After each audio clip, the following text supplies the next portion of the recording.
Hey guys, my name is Maddie Allen. Thanks for watching my presentation. For this assignment, I chose to research emotional disturbance.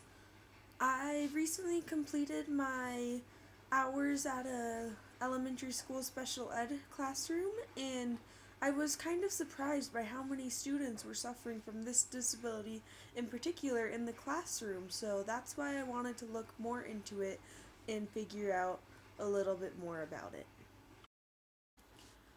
I got this definition off of UtahParentCenter.org, which is a fantastic website that gives parents lots of information and can be beneficial in many ways. But the definition is emotional disturbance means a condition exhibiting one or more of the following characteristics over a long period of time and to a marked degree that adversely affects a student's educational performance. An inability to learn that cannot be explained by intellectual, sensory, or health factors, an inability to build or maintain satisfactory interpersonal relationships with peers and teachers, inappropriate types of behavior or feelings under normal circumstances, a general pervasive mood of unhappiness or depression, a tendency to develop physical symptoms or fears associated with personal or school problems. Now, just because a student displays one or even a few of these characteristics doesn't necessarily mean that they are emotionally disturbed. It is when a student portrays a lot of these characteristics consistently and over a long period of time. That's when it might start to be looked into and see if there's something more going on. In the previous slide, I mentioned some characteristics of emotional disturbance, but it's important to understand that an individual can be affected in areas beyond emotional when they are suffering from emotional disturbance. Other ways that they can be affected are physical, social, or cognitive skills, depending on the specific mental disorder involved.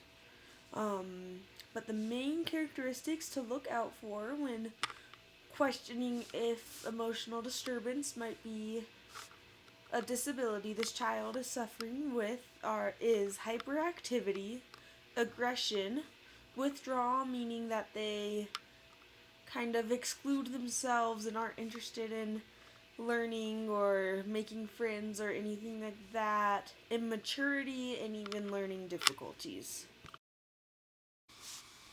I got this data from the CDC, or Centers for Disease Control and Prevention, and this was what was surprising to me, is how prevalent emotional disturbance disorder actually is.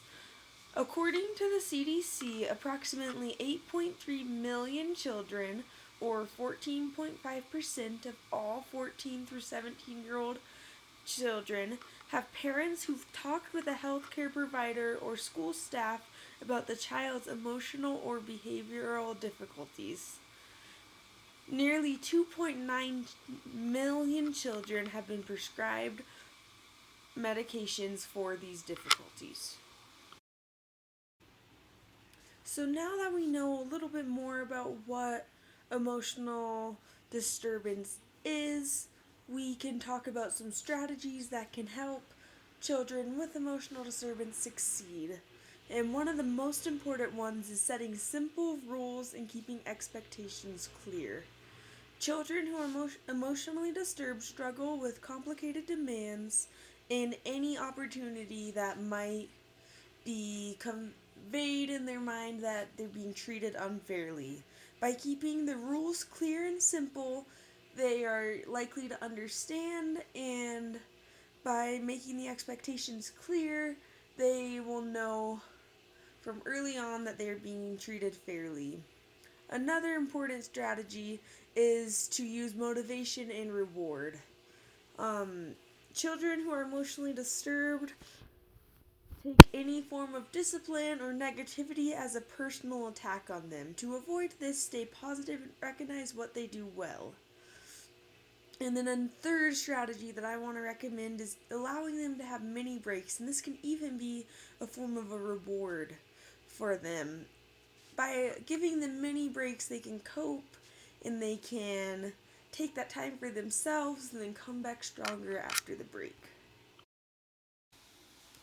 As a parent, it can be hard to understand that your child has a disability or that your child is emotionally disturbed.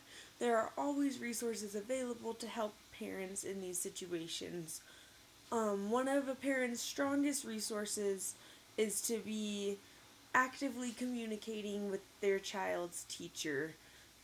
Their child's teacher works with them all day, every day, knows a lot about them, and also is specifically trained to handle situations with these children. When in doubt, always ask the child's teacher more information specifically about their disability. Of course, there's therapy available as well. The internet has so many great resources. To name one is kidshealth.org. This is a website full of information and articles that parents can look at. Um, there's even an online network called the Special Kids Network that parents can look into. And there are always resources for those who don't speak English. To find those, it might be a little trickier, but you can always ask your teacher for any advice. I did some research of my own, and on the internet, I found this website, which is linked right here, that provides tons of information in Spanish, which is a language that I actually speak myself. And parents can go to that too if needed.